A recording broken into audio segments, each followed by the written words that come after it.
going to introduce our next speaker, who'll be talking on free speech and democracy, and that's Glyn Secker, who's the National Secretary of Jewish Voice for Labour. So Glyn, over to you. Thank you very much. We are witnessing an historic attack on the party. The height of working class militancy culminated in the dispatch of Churchill and the installation of the 45 Labour government. The establishment had to concede the price of radical reforms if it were not to lose control. So the welfare state was born. State ownership fitted with the need to rebuild the economy. The Labour Party steadily integrated into the mainstream, whilst the Labour movement remained as its political and financial foundation. But we should never forget that one of the armies which built and staffed the welfare state was immigrant labour, but which was so appallingly served, especially by local authorities. The nationalised model then came under severe attack by Thatcher, wielding the economic neoliberalism developed in the States. Combining this with her destruction of the core unions and heavy industry, she installed the City of London as the country's economic staple. Billions across the world and 12 million in the UK were driven into poverty, and the international refugee crisis created.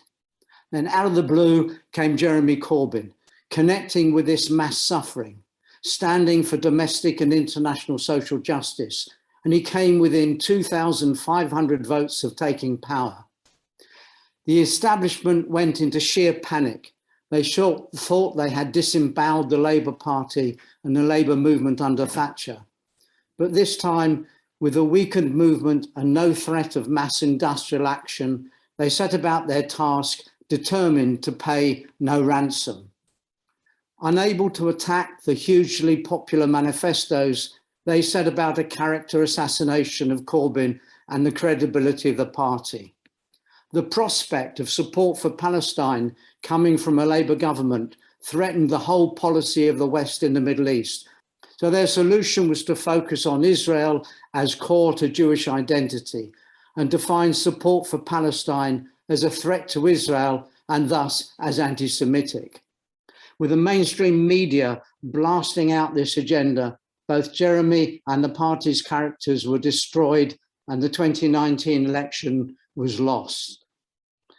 To ensure they are not caught with their pants down next time, the right is seizing its opportunity not only to crush the left, but to decouple the party from the Labour movement, to transform it into a middle-class establishment vehicle. In their ruthlessness, they are denuding the party of its democracy, shutting down debate, imposing candidates for national and local elections, closing down constituency parties, and gerrymandering annual general meetings.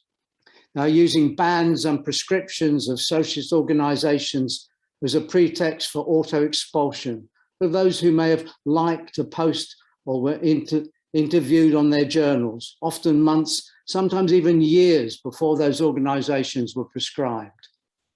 The leaders of the party are from the establishment, to which they are more loyal than the party. Here are just some examples of the legions of violations of the rulebook.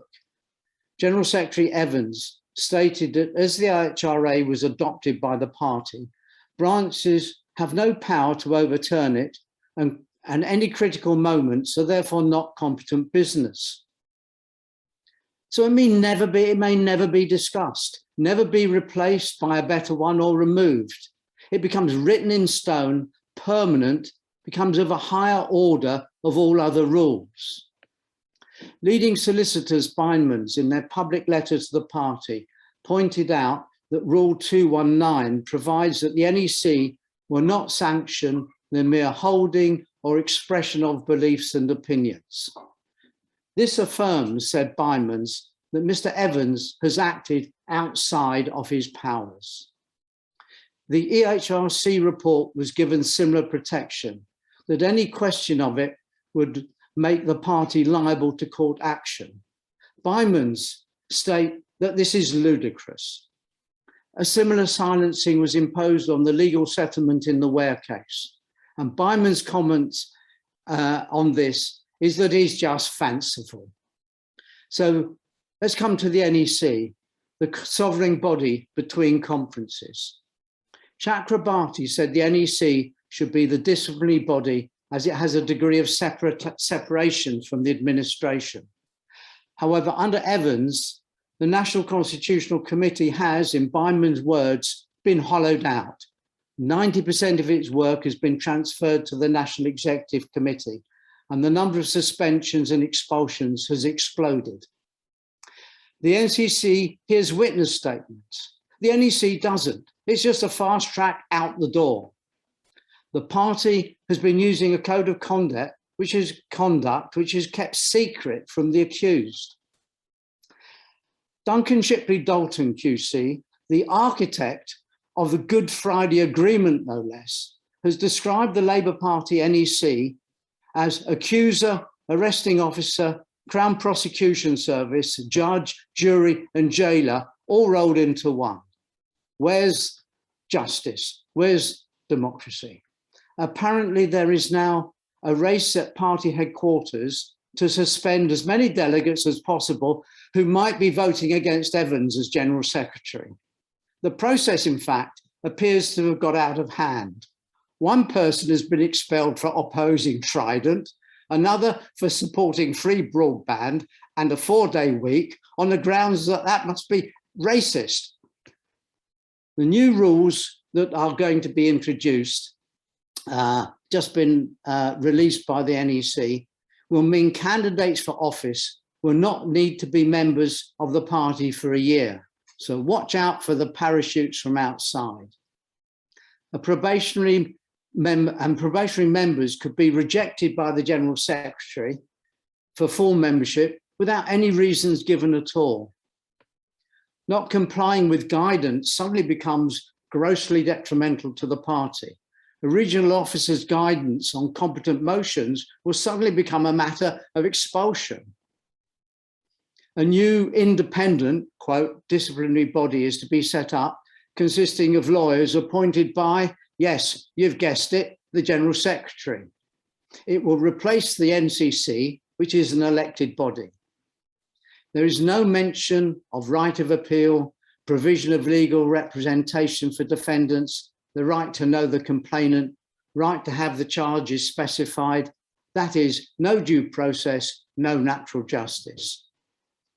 Jewish Voice for Labour has just made a submission to the EHRC that JVL's leaders are 200 times more likely to be targeted for investigation than other members of the party, while ordinary Jewish Voice for Labour members are more than 30 times more likely to face persecution. We Jews are being subjected to anti-Semitic discrimination by the party accusing us of anti-Semitism. Only 2% of Labour complaints were about racism on black members or Islamophobia. Yet this racism represents the vast majority of racism experienced by party members. Where has the Labour leadership been in confronting the gross institutionalized racism of the Home Office? Nowhere, not one word, not one piece of opposition to this disgusting organization.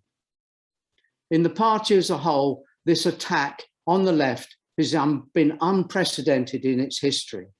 The creation of the trade unions, it is now being stolen from them. It may come as a surprise to many, but up to now, the left has been operating in 10 separate silos. Yes, 10 when you count them. The unions, MPs, councillors, CLPs, affiliated groups, women's groups, political groups, regional and disability groups, and racialized communities.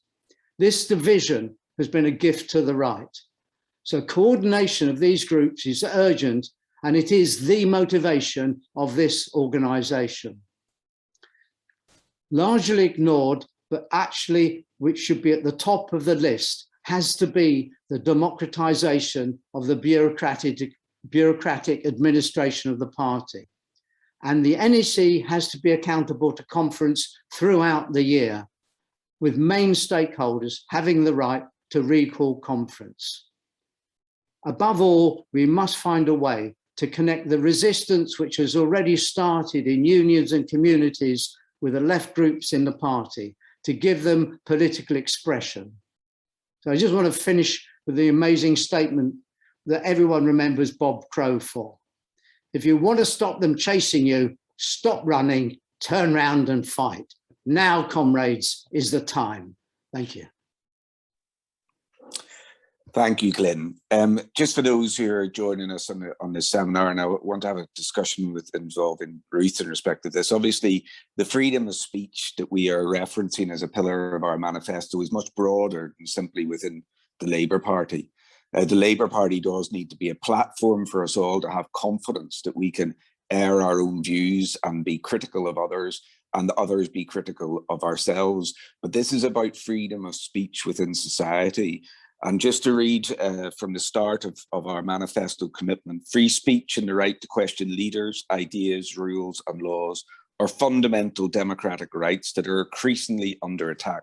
From the imprisonment of Assange to the police crime sentencing and courts bill and the threats to the academic freedom by defunding of universities to prevent immigration controls and Windrush. Now, Glyn and Ruth, for a second, can we reference the wider picture here? Because there is a picture in respect of what is going on in society and the responsibility that we have as a left movement and the Labour Party to stand up to it. And in particular, I want to reference the police crime sentencing and courts bill, which I find personally to be one of the most pernicious and dangerous pieces of legislation that we've seen on the legislative books for some considerable period of time, and in reference to its ability to stop protest, which is at the very heart of freedom of speech. So Glyn, I wanted your views, and Ruth, your views in respect of the police crime sentencing and courts bill and what the Labour movement should be doing right now to stand up against it. Ruth, Glyn, do you want to go first, and then okay. Ruth, do you want to go first, and then bring in Glyn? Fine. Thanks very much. Thanks, Glyn. Thanks, Howard. And I do think there is work for us to do on this. I think the very title of it, most people hope that they're not going to get involved with the police crime or sentencing. And I think there has been some great work on the ground from people building resistance and taking action. But I think we need to help people understand what a fundamental attack on freedoms it is. And as you were saying, Howard, it's taking place in a wider context. You know, it was many years ago that trade union freedoms were heavily curtailed through anti-trade union legislation, which has never been repealed. We're seeing things like voter ID being used to suppress people's voices and cut down democracy by excluding people from their fundamental democratic right to vote. So I think on the police crime sentencing legislation, we need to build the widest possible movement and to try, and I think the Labour movement's got a really good in to people who may not know what the implications are for them. And CLPs can be inviting speakers, so we can be looking at how we get information out to people and how we build real resistance. And I think we've seen in the past with various forms of legislation that's been attacks on people, where we win, it's where we bring people together within the Labour Party, the wider Labour movement and their local communities. Thank you. Yeah, this is really important. It's the most serious threat to civil liberties that we've seen for a very long time. And the Labour Party from the leadership is not connecting with it at all. And that's because, as I said, they are actually part of the establishment. So our job has got to be to work where we have our membership and where we have strengths. And that's, of course, within the trade unions. And we have to waken up by giving information to the mass of the trade union memberships. And we're talking about millions of workers here, that this is a real threat to their lives because it's a threat to their unions. It's a threat to our ability to organise, to demonstrate, and to put our point of view over about the political and the economic issues that are facing us all. It means we have to use the trade union links with the civil rights organisations, with the community organisations on the ground, and really raise consciousness about this despicable bill. It's easy, as someone said, that everyone thinks, well, it's not going to affect them. It's got a rather long and confusing title that people don't remember. And we've got to find a way of getting it up there into the mainstream media. Quite how we do that is problematic, but I think we need to start with the left press. We have quite a wide left press. It has difficulty breaking out of the left bubble, of course, but we should be able to push this beyond the bounds because it really does affect everyone in the country. And of course, Glyn, if I go further in respect of our statement, freedom of lawful speech is a pillar of democracy. It is a protected right under Article 10 of the Human Rights Act. Labour must commit internally and externally to protecting lawful free speech. And it is that, Glyn, isn't it? No one is suggesting, and no one would ever suggest on this in the left in Labour Left for Socialism, or indeed at this event, that we protect unlawful speech. It is lawful speech that we are looking to protect. As the Friends of Voltaire said, I may disapprove of what you say, but I will defend to the death your right to say it. Yeah, the Human Rights Act seems to have been buried by the Labour Party because it refuses to apply it to its own processes. We put up a rule change. I don't know how it's going to appear at conference, or if it'll appear at all, which is that the Human Rights Act principle should be established as the basis of the operation of all the rules of the party. So just flagging that up, because it'd be really useful for people to get behind that in conference. Thanks.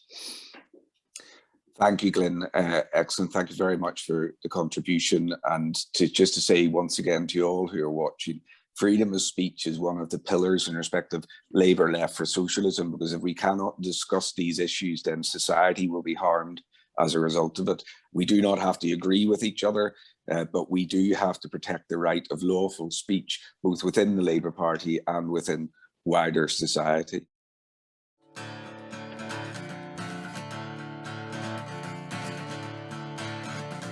Get up.